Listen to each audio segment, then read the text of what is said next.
Bismillahirrahmanirrahim. Assalamualaikum warahmatullahi wabarakatuh. Ashadu an la ilaha illallah, ashadu anna Muhammad Rasulullah. Allahumma sholli ala sayyidina Muhammad wa ala ali sayyidina Muhammad. Kama sholaita ala sayyidina Ibrahim wa ala ali sayyidina Ibrahim.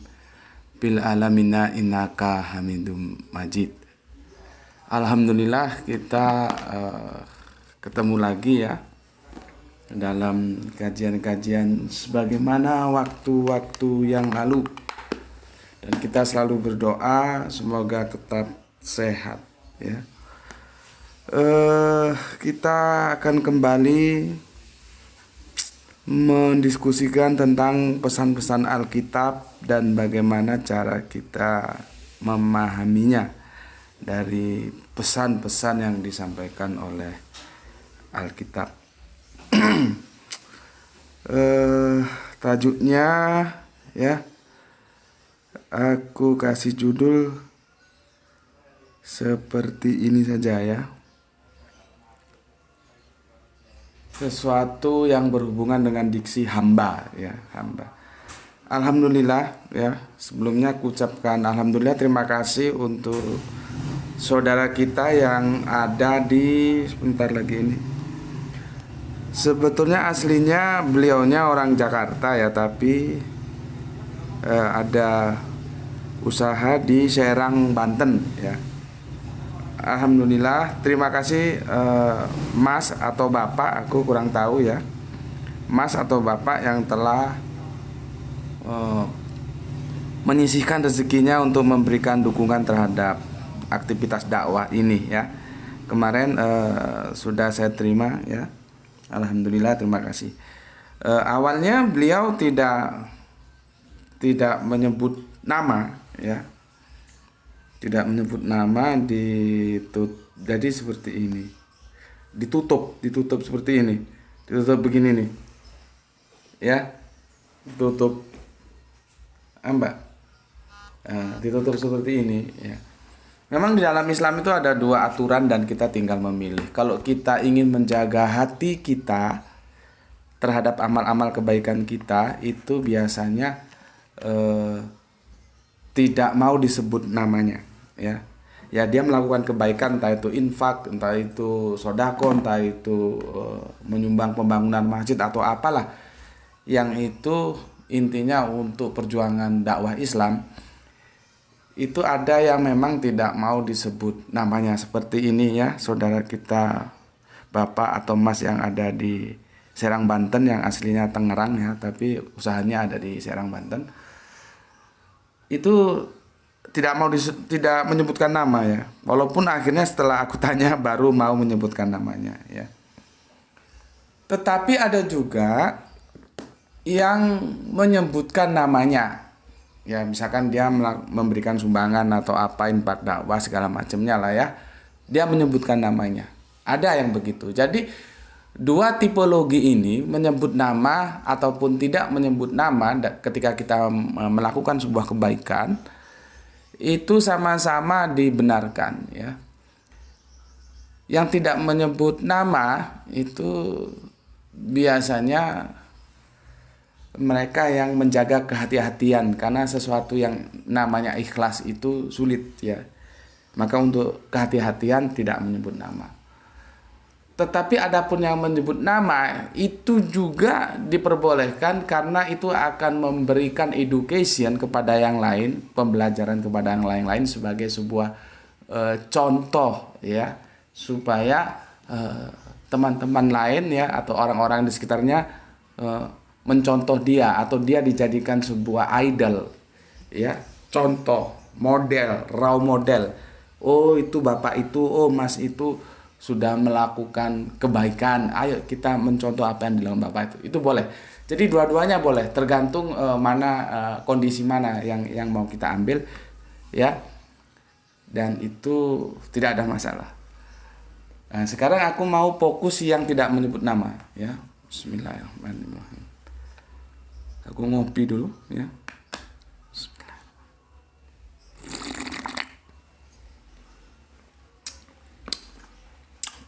Kopinya robusta ya, dicampur sama arabica jadi antara pahit dan asam.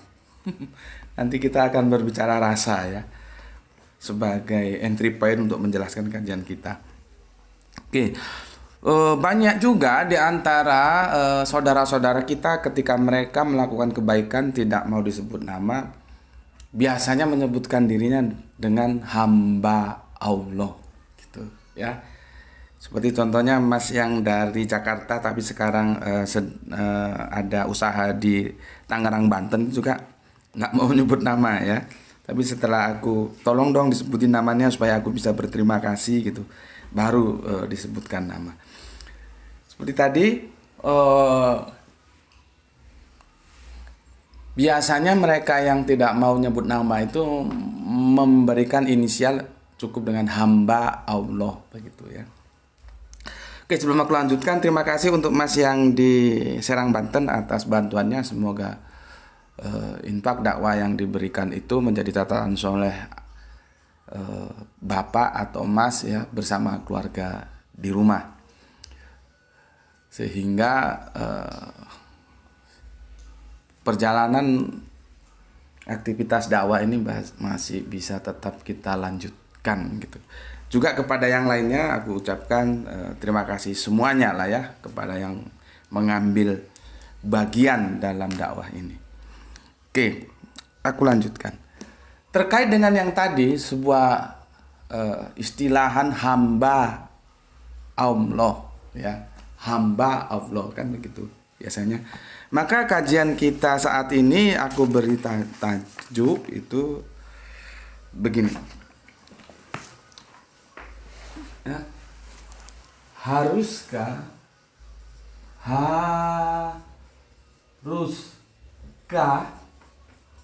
ya, haruskah percaya? Jadi jangan gampang percaya dulu ya, lihat dulu permasalahannya. Haruskah percaya Yesus ya 100% adalah hamba?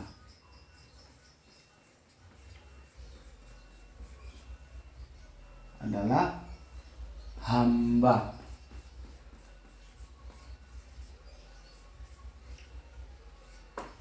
Nampak ya? Ya. Jadi tajuk kajian kita ya di akhir pekan ini ya, semoga yang sedang menikmati akhir pekan bersama keluarga ya bahagia bersama keluarga ya. Tapi jangan lupa ketika masuk waktu sholat ya sholat dulu. Jangan sampai menikmati akhir pekan sampai lupa sholat, itu bisa kacau nanti ya. Tapi ya semoga enggak lah ya, tetap ingat sholat. Berapa sih paling 5 menit sholat itu? Ya paling banter 10 menit lah. Ya. Sedangkan waktu untuk menikmati akhir pekan kalau jalan-jalan kan lebih banyak waktu yang dikeluarkan. Artinya masa sih menyisihkan waktu 10 menit? Nggak bisa kan ya. Nggak mungkin ya. Oke. Haruskah percaya Yesus 100% adalah hamba? Nih tajuk kajian kita ya. Jadi aku membidik ini hamba ya. Hamba. Kira-kira gimana ini ya? Yesus itu hamba atau bukan hamba? Kalau hamba gimana? Kalau bukan hamba gimana? Ya seperti yang aku bilang kemarin ya,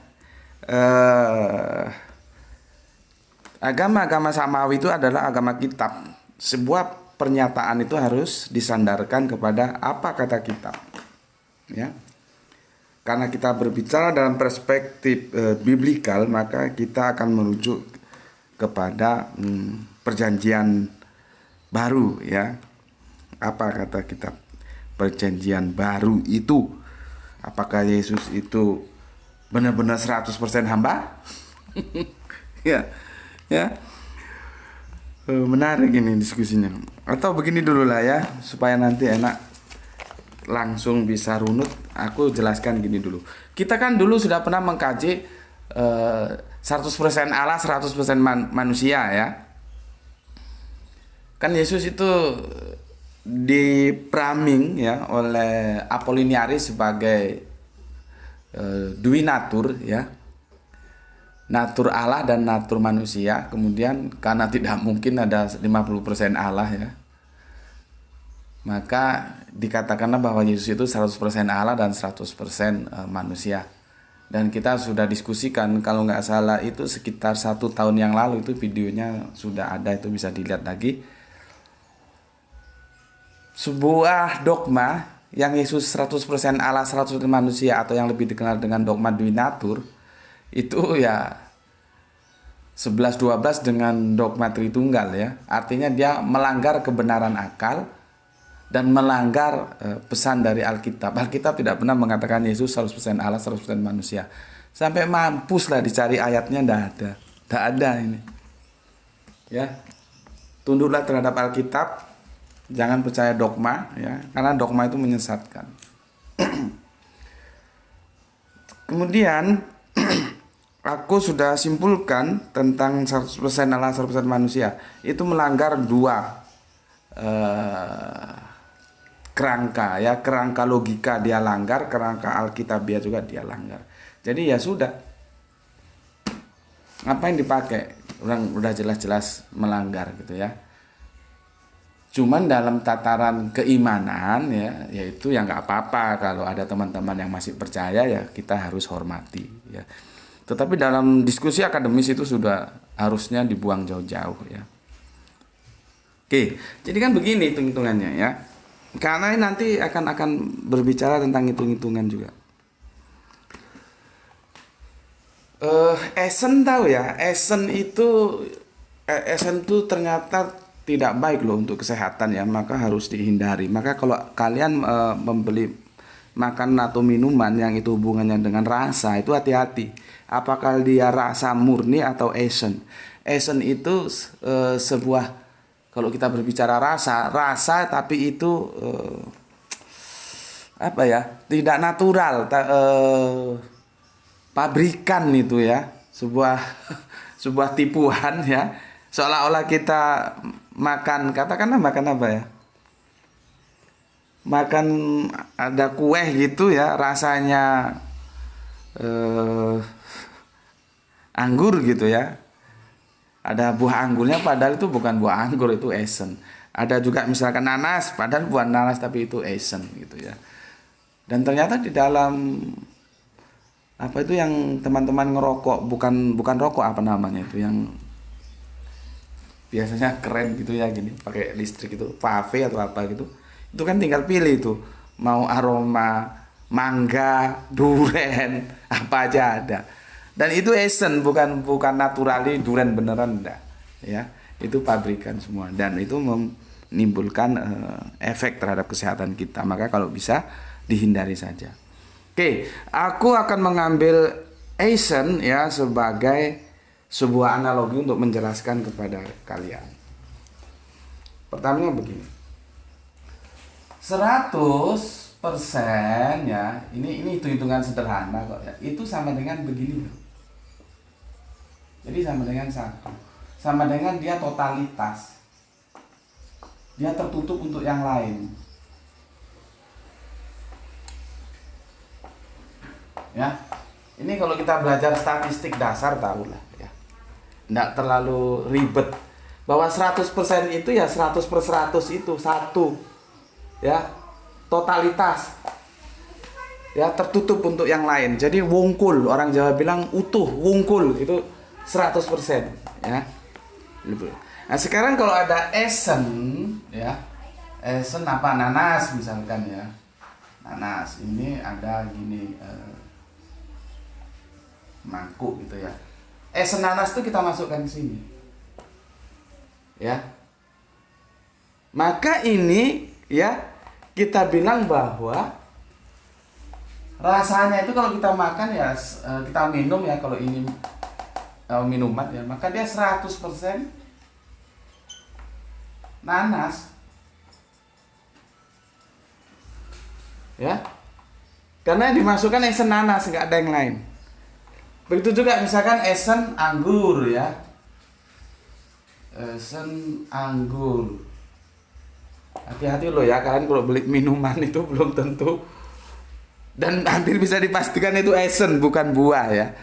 Ya, karena aku pernah berhubungan dengan hal-hal minuman seperti ini ya. Karena di sini kan banyak home industry tentang minuman daerah apel ya. Esen anggur ya, kita masukkan ke, katakanlah ini gelas ya. Masukkan ke sini. Maka ini rasanya ya 100% anggur. Gitu loh. Ya. Oke, kalau misalkan esen nanas campur anggur, esen anggur ya. Ini kita masukkan ke sini. Ya. Maka itu rasanya menjadi 50-50. 50% nanas, 50% anggur. Ya. Dia nggak bisa disebut 100% nanas, 100% anggur, nggak bisa. Karena 100 itu sudah menutup yang lain. Kalau dia 100% nanas ya dia nanas saja. Kalau dia 100% anggur ya anggur saja. Kalau dia 100% kalau dia campuran antara esen nanas plus esen anggur, maka dia menjadi ini. Dia membagi yang 100% itu menjadi 50-50, 50%. Maka dia dinyatakan 50% nanas, 50% anggur, campuran gitu, ya. Tidak mungkin bisa dinyatakan 100% nanas, 100% anggur. Kalau 100% nanas, 100% anggur itu melanggar hitung-hitungan kuantitatifnya begini. Ya, yang ada itu 100% nanas, sudah. 100% anggur, sudah. 50% nanas, 50% anggur. Karena dia di mix. Ini namanya mix. Ya. Nggak mungkin hasil mix ini tuh dikatakan 100% nanas, 100% anggur. Nggak mungkin. Ya. Oke. Ini kalau kita supaya aku nggak nganu ya. Nggak banyak menulis ini aja. Sekarang kita ganti. Ini kan tadi cara untuk menjelaskan kepada kalian supaya lebih gampang. Ini gambar orang lah ya. Sekarang ini kita ganti gambar orang. Jadi gini ya. Ini kepalanya ini. Ya. Ini nah gini ya. Kalau dia hamba, maka dia ya 100% hamba. Ya. Aku ini agak bingung, aku menggunakan istilah apa ya? Tuan nanti kalian kacau. Karena Tuhan itu harus dipahami juga dia sebagai Tuhan ya. Enaknya langsung aja lah ya ke namanya saja ya. Kalau dia Allah ya, maka dia 100% ya Allah. Ya. Nah, karena Allah itu tidak mungkin ada 50% Allah, 50% manusia. Ya. Ya bagaimana 50% Allah, 50% manusia? Masa dia Allah tapi 50%? Kan enggak ada kalau kita tarik ke sini. Itu sama enggak adanya itu 100% Allah. Ya.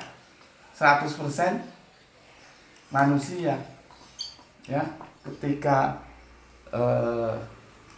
ini hamba ya. Ini Allah. 100% hamba ya. Ini jadi 50% ya, hamba, 50% Allah. Ya, atau 100% Allah atau 100% hamba ya. 100%-nya nampak dari sini deh. Manusia. Ini juga enggak mungkin. Enggak mungkin ini. Ya. Enggak mungkin. Bagaimana? Ya, aplikatifnya bagaimana? Masa ada dia itu Allah tapi cuma 50%. Kan enggak mungkin. Atau dia itu hamba tapi 50% gitu. Ya kalau ada lagu manusia setengah dewa itu kan lagu ya, itu sastra, nggak bisa. Sastra itu bahasanya metafor, nggak bisa didekati secara kuantitatif begitu kan. Begitu juga ada 100% Allah, 100% manusia. Tambah enggak mungkin. Yang mungkin tuh ya ini hamba 100% maka dia ya hamba. Allah 100% maka dia ya Allah. Nggak ada dia itu 100% hamba, 100% Allah, nggak. Ya. Oke.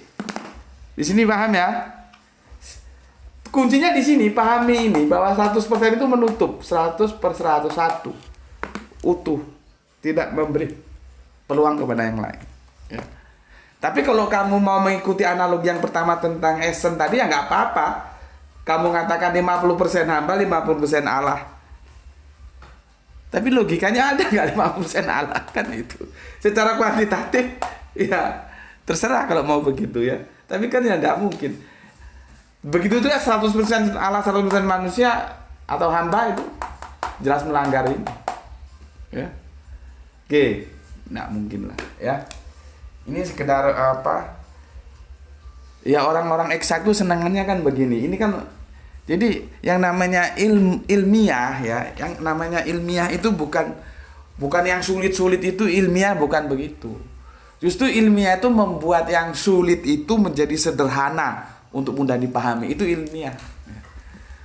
Kadang-kadang orang menganggap kalau nggak sulit nggak ilmiah gitu. Enggak begitu kerangka berpikirnya ya. Justru ilmiah, ilmu itu membuat yang, jadi ketika seseorang mampu membuat yang sulit-sulit dipahami itu menjadi sederhana, itu ilmiah. Nah, aku ini sedang menyuguhkan kepada kalian pemahaman yang nanti sulit itu menjadi sederhana dengan pendekatan kuantitatif seperti ini. Ya, oke, aku hapus ini ya, cuma introduction. Yang kalau dikatakan akli ya, bukan nakli, akli ya. Sekarang kita masuk ke naklinya. Jam berapa? Jam? Oke, masih 22 ya. Hamba. Kita dulu ya. Kita diskusikan dulu tentang istilah hamba ya. Hamba ini memiliki pengertian yang multitafsir ya. Tergantung nanti hamba itu hamba apa ya. Pada kajian kali ini, biblikal kali ini ya, constraint, batasan yang kita diskusikan adalah idiom dari sebuah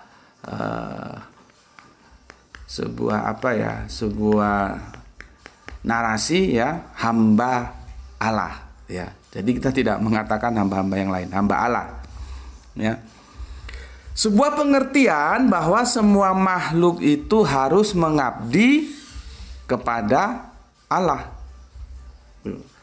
Oleh karenanya lah ya disebut abdi Allah atau hamba Allah.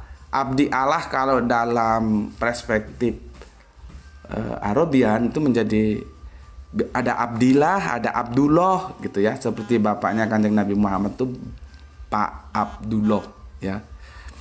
Itu kaitannya dengan abdi dan Allah ya. Kata hamba ini berasal dari kata daulos, itu Yunani punya ya, daulos. Jadi kalau ada istilah-istilah daulos itu berarti hamba ya. Ada yayasan daulos, ada. Aku punya teman itu di yayasan daulos ya. Jadi nama yayasannya daulos. Daulos itu Yunani ya, hamba. Itu yang berarti bisa budak ya. Budak itu ya, atau pelayan ya. Kalau di Jogja itu di keraton namanya abdi dalem. Nah, itu abdi itu ya apa ya? Pelayan itu ya, maka disebut istilah abdi dalem gitu ya. Kalau Allah ya abdi Allah, ada abdillah, Abdullah gitu tadi ya. Jadi budak itu ya pelayan itu juga. Itu terjemahan yang berasal dari doulos bahasa Yunani ya. Cuman kalau kalian punya istilah lain yang lebih tepat juga monggo dipakai, nggak masalah ya. Kalau aku menggunakan istilahan bahwa hamba itu ya budak, ya pelayan itu ya. Contohnya yang gampang kalau kita main-main ke Jogja, ke keraton itu ada abdi dalem ya, itu berasal dari kata abdi, hamba ya. Kalau Yunaninya doulos ya. Oke. Pengertian tersebut menunjukkan seseorang mengabdikan atau apa ya, mempersembahkan ya hidupnya ya atau dirinya, dan telah menyerahkan hak kehidupannya kepada Allah ya. Aku nanti kalau menggunakan kata Tuhan atau Tuhan itu ribet menjelaskannya, jadi langsung aja nama ke Allah gitu ya. Karena nanti dalam edisi bahasa Indonesia itu ada hamba, ada Tuhan gitu ya. Kalau dalam sastra-sastra ya, contohnya di kesusastraan lama, kesusastraan itu kan terbagi dua ya. Ada kesusastraan lama, ada kesusastraan baru, ada pujangga lama, pujangga baru ya. Begitu juga nanti menjadi kelompok-kelompok seperti pantun, syair, gurindam, karmina, talibun. Nah, itu kelompok tersendiri ya. Terus nanti ada prosa juga ya. Itu macam-macam sastra lah ya, nanti kalau yang suka monggo dipelajari ya. Oke. Aku lanjutkan. Maka seseorang yang mengaku ya atau diakui sebagai hamba Allah ya, seperti tadi ya, memberikan sumbangan karena untuk menjaga hati, maka dia tidak mau menyebutkan identitasnya, dari hamba Allah gitu, dan itu boleh ya. Artinya dia hanya memilih hidup dalam hukum Allah ya. Kalau aku bicara hukum Allah berarti aturan-aturan Allah itu dia taati ya. Kalau Allah suruh ke kanan, dia ya ke kanan. Kalau Allah suruh ke kiri, dia ke kiri gitu ya. Bukan Allah suruh ke kanan dia minggat ke kiri, itu bukan hamba Allah namanya. Ya. Dan ketaatan itu ya di apa? Telah ditetapkan oleh Allah ya, hukum-hukumnya seperti ini, dan kita sebagai hamba menjalaninya dengan penuh tanggung jawab. Ya. Penuh tanggung jawab itu artinya kita tidak merasa itu memberatkan kita, enggak. Justru kita enjoy dalam aturan-aturan itu ya. Oke. Pengakuan yang dinyatakan seseorang, sesungguhnya aku ini hamba Allah ya, itu mengandung konsekuensi praktis ya, seperti yang aku telah sampaikan sekilas ya. Maka ya, di dalam hidup itu ya mengandung konsekuensi praktis dalam arah adanya relasi yang jelas dengan Tuhan, ketaatan atau Tuhan sebagai pimpinan, yaitu Allah itu ya harus taat. Seperti tadi aku bilang, jangan kamu bilang hamba Allah, Allah suruh ke kanan kamu ke kiri gitu ya. Jadi pengakuan seperti hamba Allah itu ya, itu bukan sekedar kredo ya. Bukan sekedar kredo itu artinya bukan sekedar ya wis diimani gitu saja, tidak. Tetapi itu harus diaplikasikan dalam bentuk kelakuan, sikap hidup ya. Bagaimana sikap hidupnya itu harus hidup dalam aturan-aturan Allah gitu ya. Itu sekilas pengantar ya tentang diksi hamba ya. Oke, sekarang kita masuk ke data-data biblikal ya. Aku minum dulu. Bismillahirrahmanirrahim.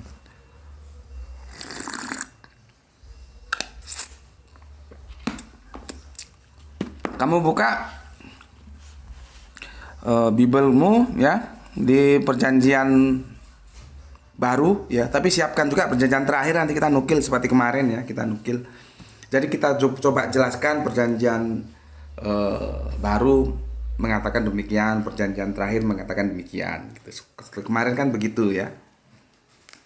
Tetapi bukan berarti akan membidik Perjanjian Lama dengan cara pandang Perjanjian Baru, atau membidik Perjanjian Baru dengan cara pandang Perjanjian Terakhir, enggak begitu. Hanya coba konfirmasi bahwa ini loh ada titik temu antara Perjanjian Baru dan Perjanjian Terakhir gitu ya.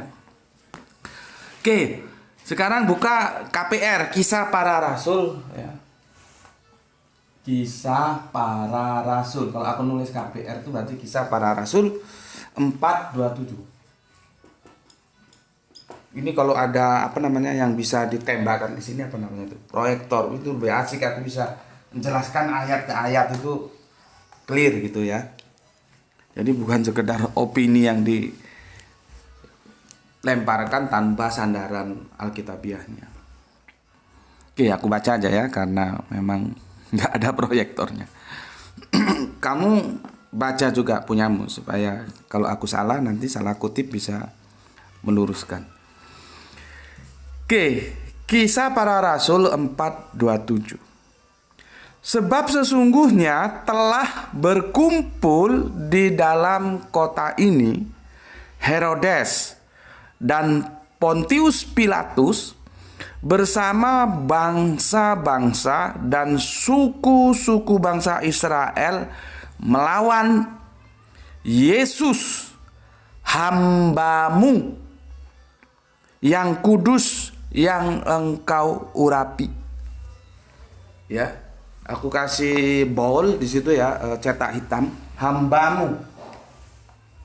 Yesus hamba-Mu. Ya, kamu dengar, Yesus hamba-Mu.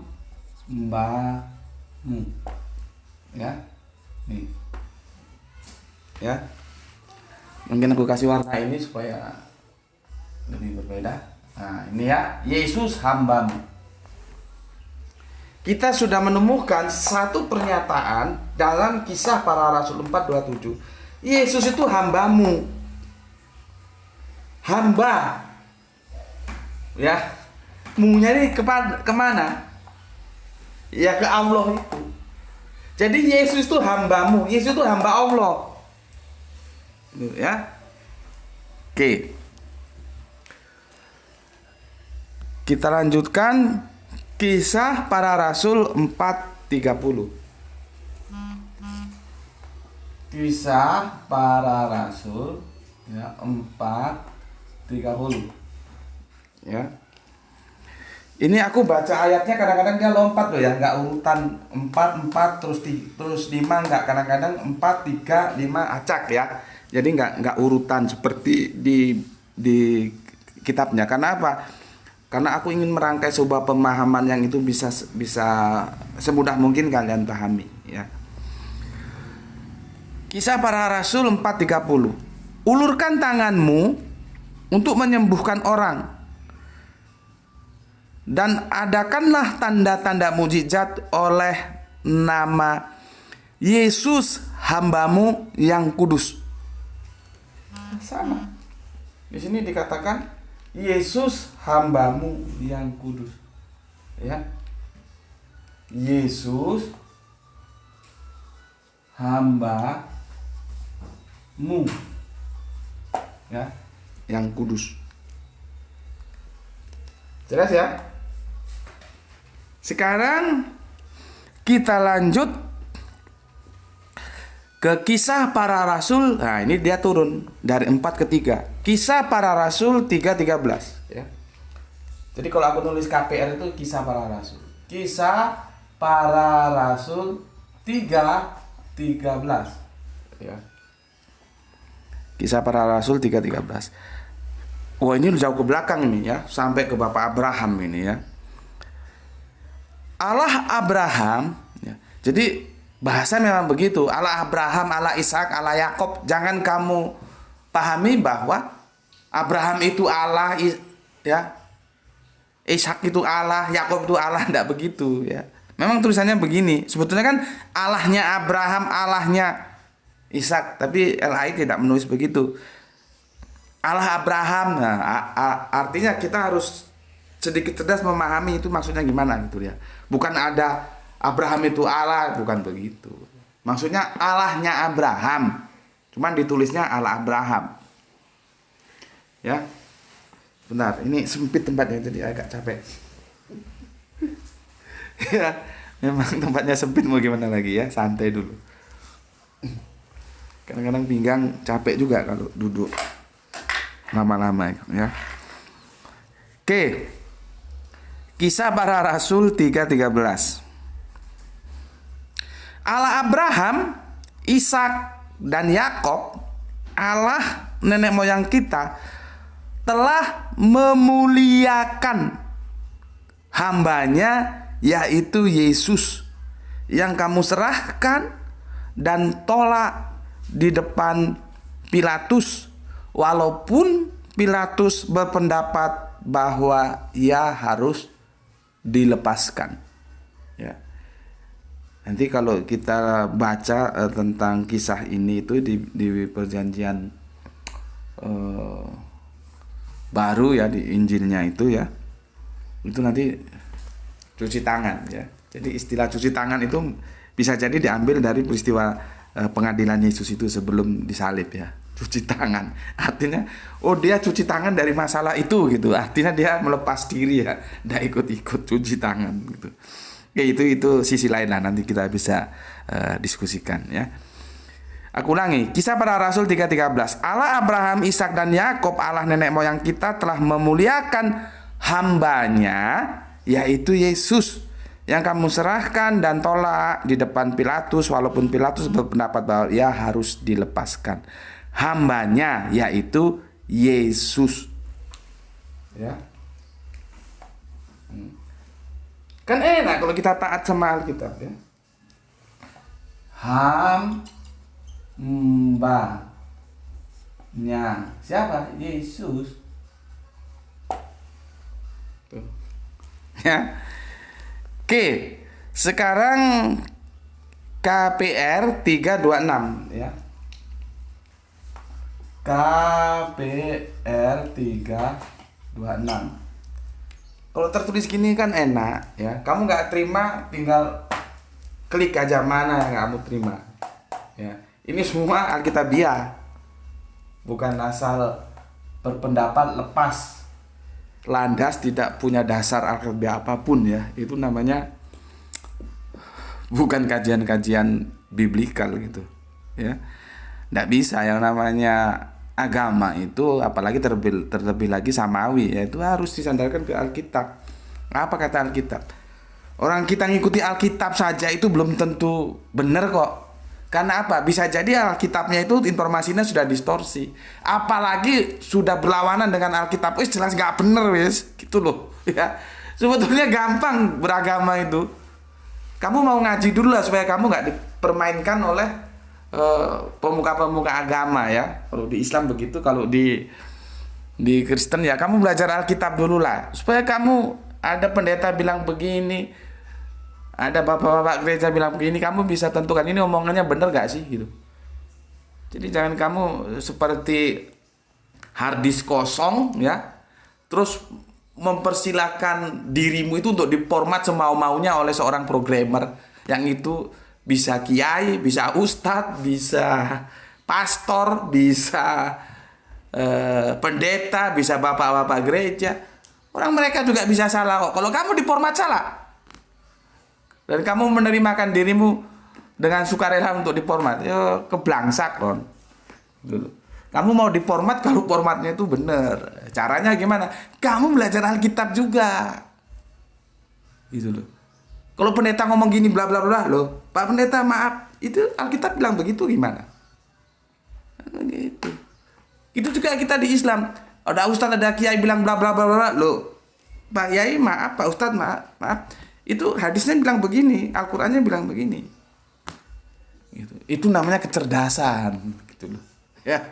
Jangan ngaji dari tahun ke tahun pancet aja, tetap aja nggak ada perubahan. Jadi nggak mencerahkan gitu ya. Nasihat ini berlaku untuk sekalian semua.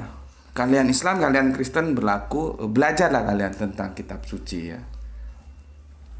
Supaya jangan bisa diformat semau-maunya oleh programmer.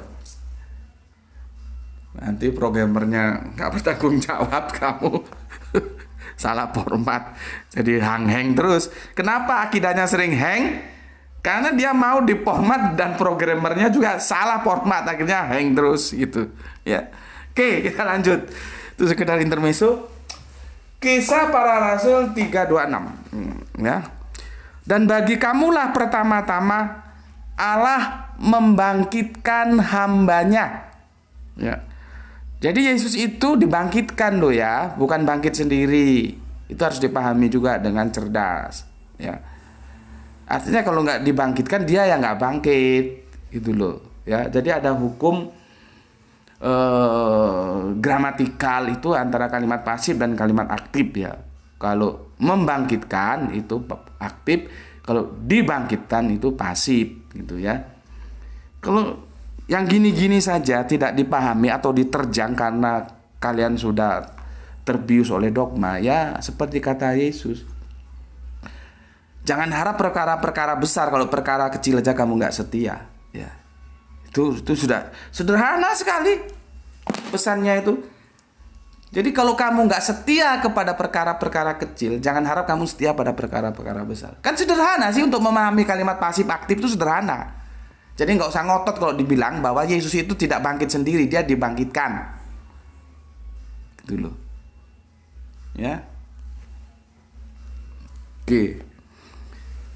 Kisah Para Rasul 3:26 menyatakan bahwa Allah itu membangkitkan hambanya. Ya. Jadi Allah membangkitkan hambanya.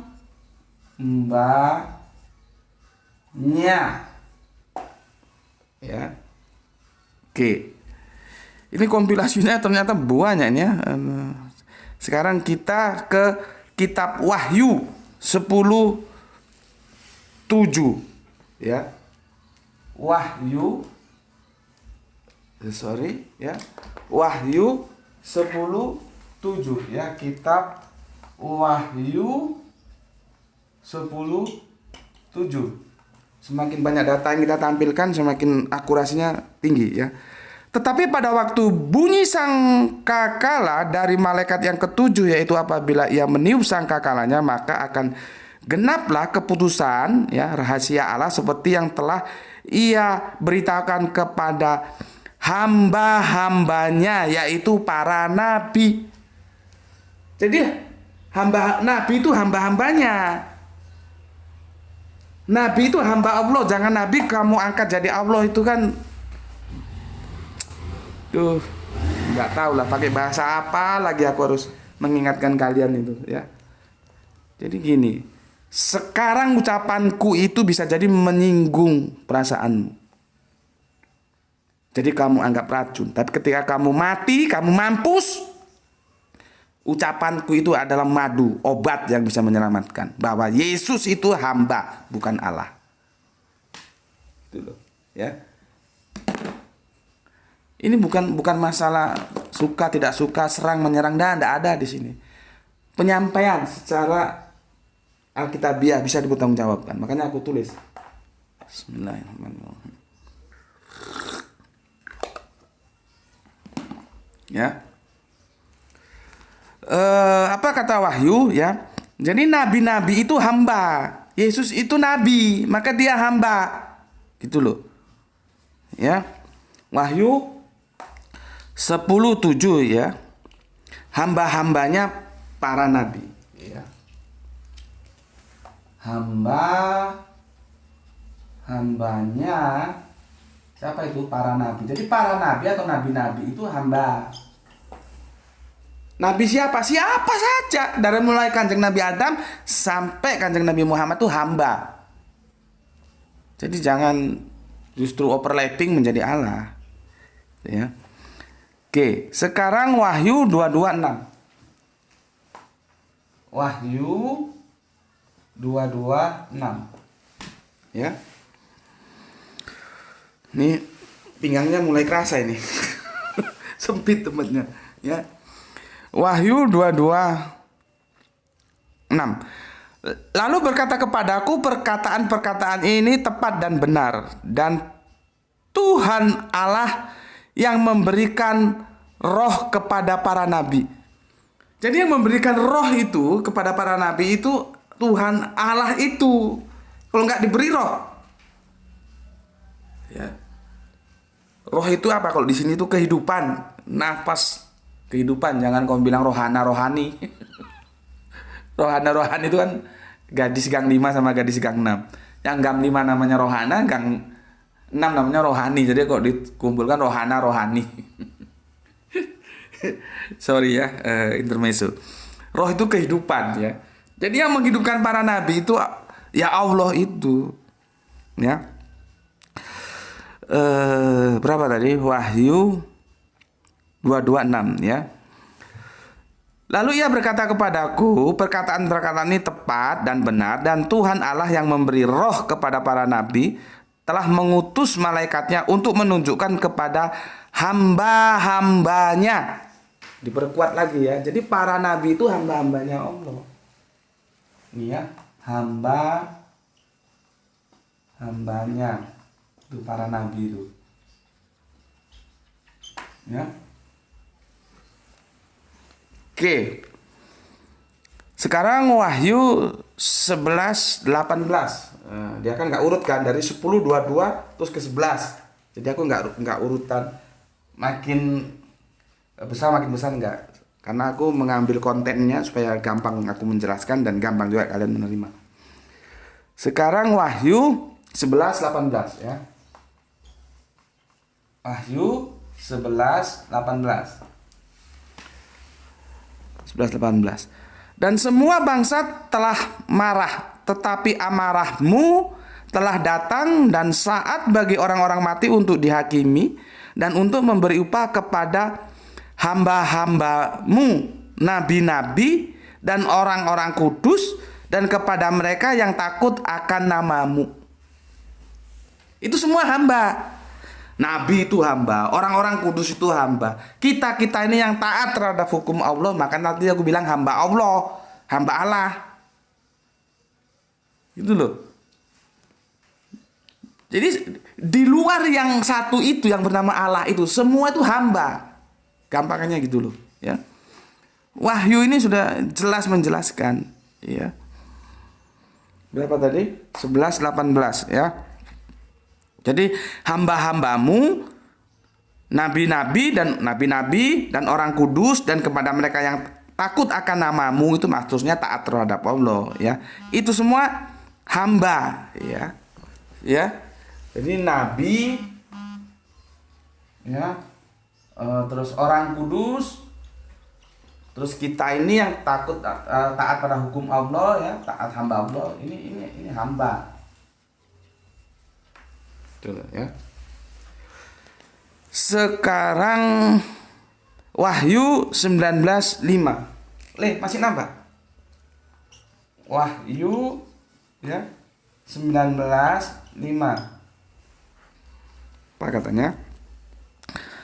Maka kedengaranlah suatu suara dari takhta itu, pujilah Allah kita, hai kamu semua hambanya, kamu yang takut akan Dia, baik kecil maupun besar.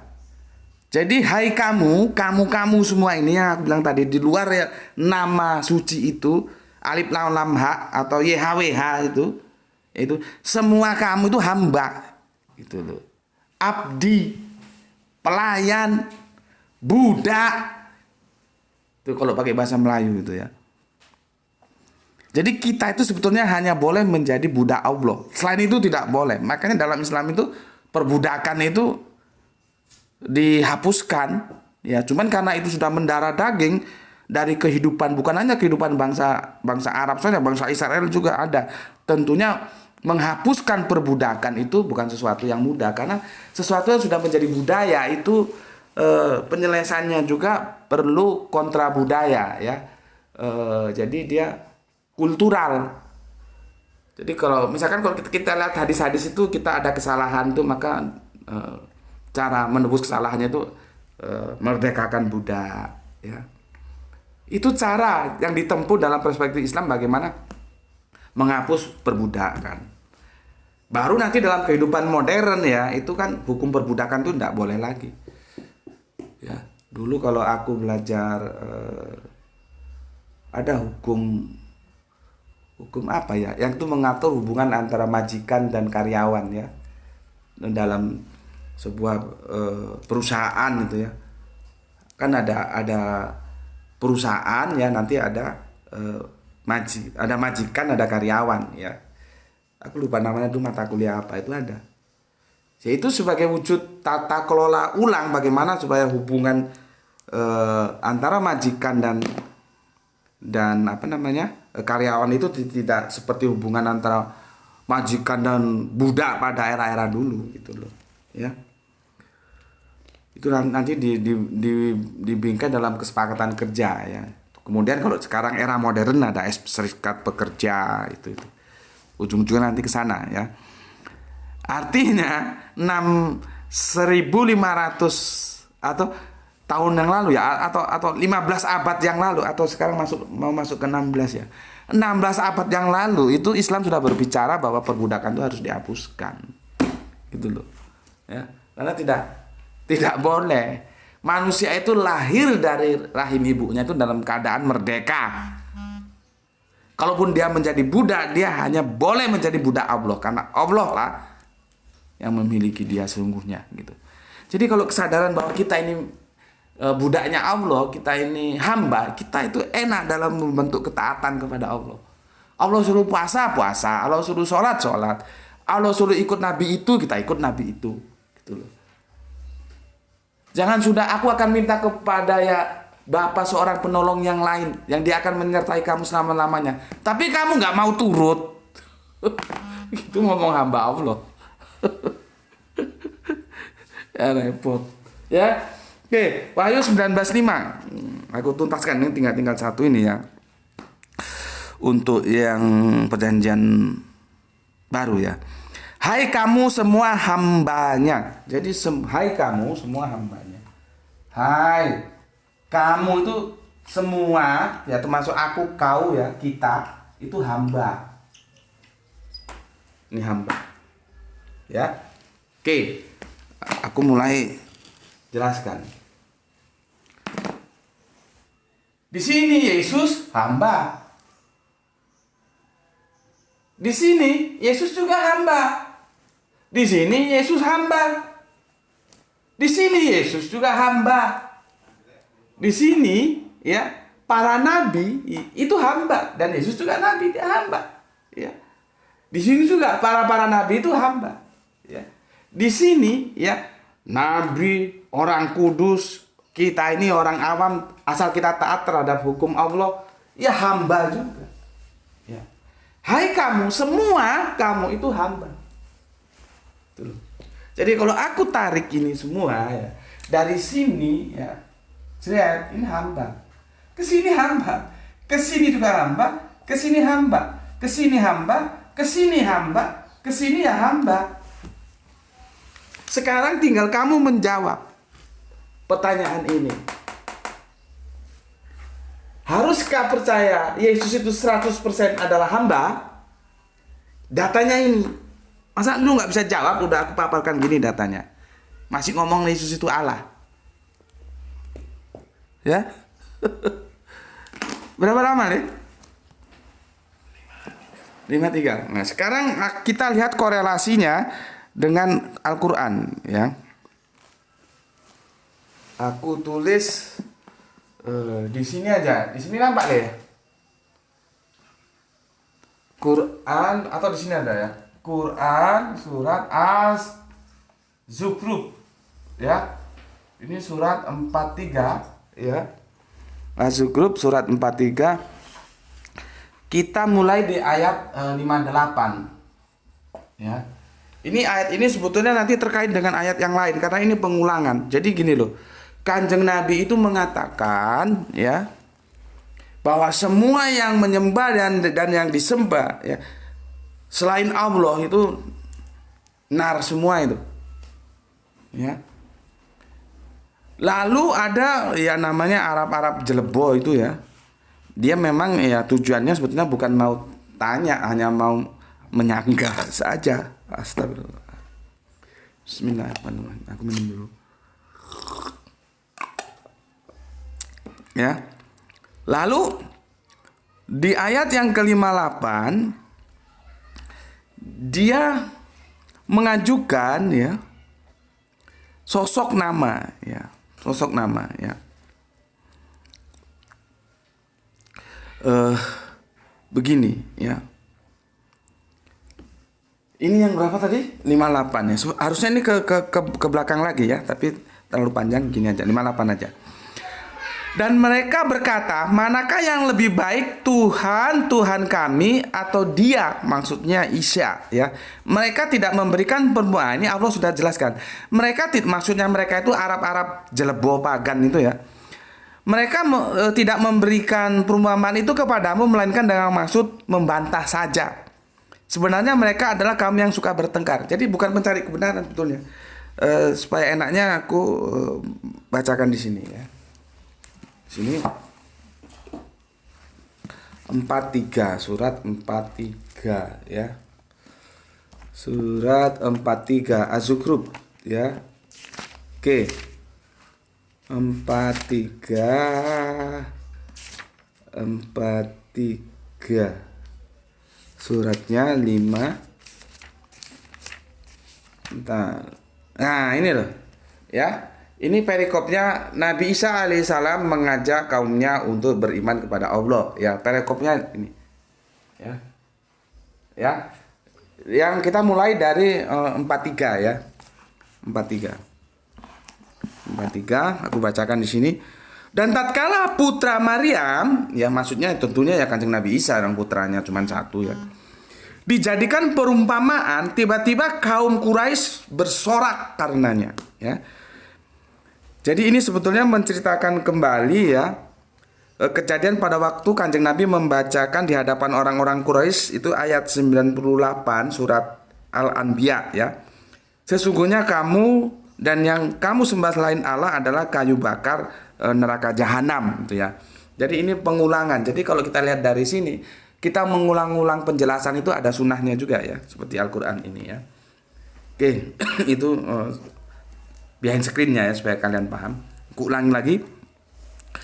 Dan tatkala putra Maryam, yaitu Kanjeng Nabi Isa, dijadikan perumpamaan, tiba-tiba kaum Quraisy itu bersorak karenanya. Dia seolah-olah mendapat peluang untuk menjebak Kanjeng Nabi Muhammad ya. Karena diksi yang dikeluarkan itu dalam rangkaian narasi yang menyembah dan yang disembah selain Allah itu neraka semua.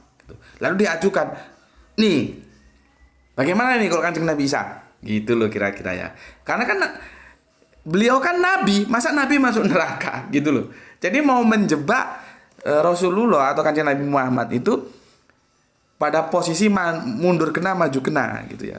Tetapi yang namanya kebenaran tetap kebenaran ya. Jadi Kanjeng Nabi diam sejenak, kemudian diturunkan ayat berikutnya ya. Di 58-nya, dan mereka berkata, manakah yang lebih baik ya. Tadi 57, ini 58 ya. Dan mereka berkata ya, ini ya, manakah yang lebih baik, Tuhan kami atau dia atau Isa, maksudnya begitu ya. Mereka tidak memberikan perumpamaan itu kepadamu, maksudnya kepada Kanjeng Nabi ya, melainkan dengan maksud membantah saja. Sebenarnya mereka adalah kaum yang suka bertengkar. Jadi kalau ada pertanyaan diajukan, kita itu belajar untuk bisa tahu ini sebetulnya orang mau tanya apa memang dia suka bantah saja. Kalau bantah saja ya sudah, nggak usah dijawab. Karena apapun jawaban mesti dia bantah. Yang suka eker-ekeran, suka bertengkar. Untuk apa buang-buang waktu gitu ya. Kecuali orang yang memang mencari kebenaran. Itu kita harus jelaskan sebaik mungkin. Kalau yang cuma maunya membantah saja, ya sudah, lalui saja. Kita anggap saja adanya sama tidak adanya itu sama saja. Ya. Kalau bahasa humanisnya itu apa ya?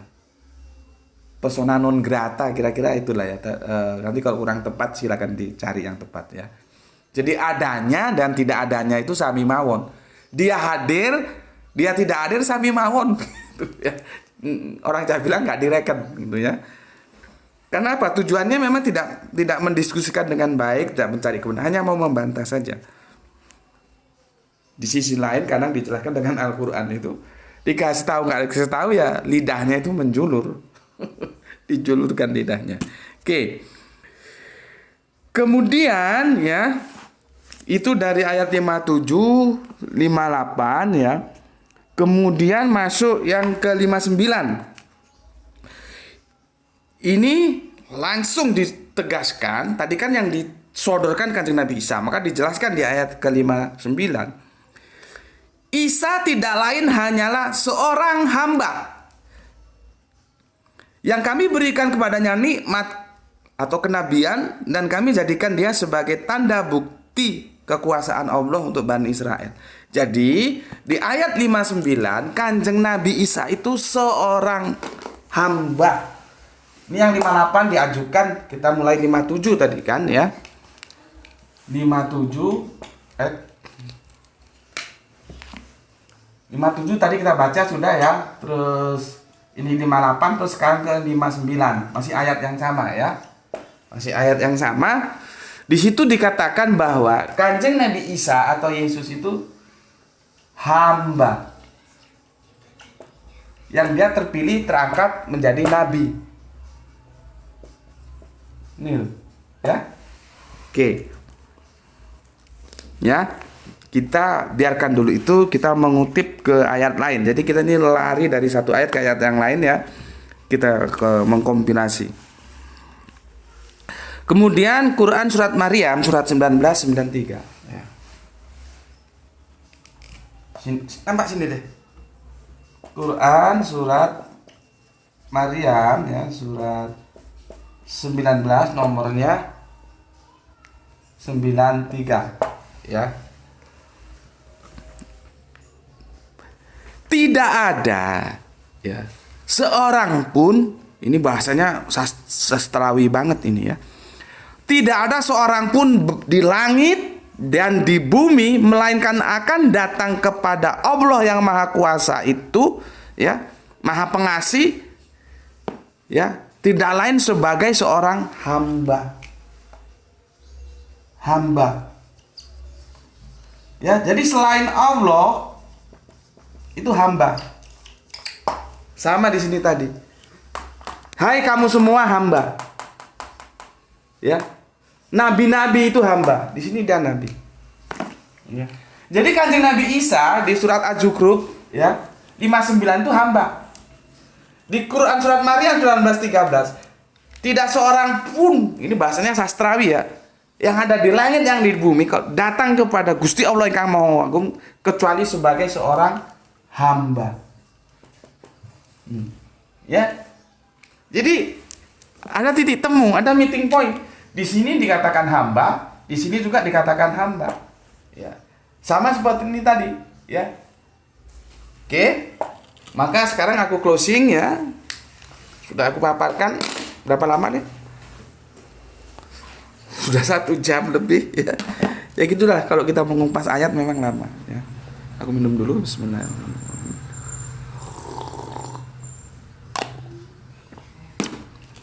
Sekarang judul ini kamu jawab sendiri. Ya, aku kan sudah mendeskripsikannya demikian. Dan ini pembandingnya Al-Qur'an ya. Jadi kalau aku bagi kan begini. Ini ya. Ini perjanjian terakhir, ini pernyataan dalam perjanjian baru. Ternyata sama saja, perjanjian terakhir, perjanjian baru mengatakan bahwa Yesus itu ya hamba. Maka sekarang aku tanya, haruskah percaya, kamu itu haruskah percaya Yesus itu 100%? Nggak tanggung-tanggung, 100% Yesus itu adalah hamba. Kamu percaya nggak? Datanya ini, kalau nggak kamu mau bantah, silakan bantah. Mau kamu kemanakan 1, 2, 3, 4, 5, 6, 7, 8 ayat ini. Kalau kamu tidak mengatakan bahwa Yesus itu hamba. Dan jelas 100% ya, Yesus itu adalah hamba. Makanya aku tanya, haruskah kamu itu percaya Yesus 100% adalah hamba? Silakan dijawab. Aku sudah memberikan jawaban dengan pemaparan. Mungkin kamu punya jawaban lain. Apa Yesus itu bukan hamba atau gimana, nggak tahu ayatnya mana, tunjukkan itu. Oke, itu dari aku dan sampai ketemu kita pada kajian-kajian berikutnya ya. Bismillahirrahmanirrahim. Alhamdulillahirabbil alamin.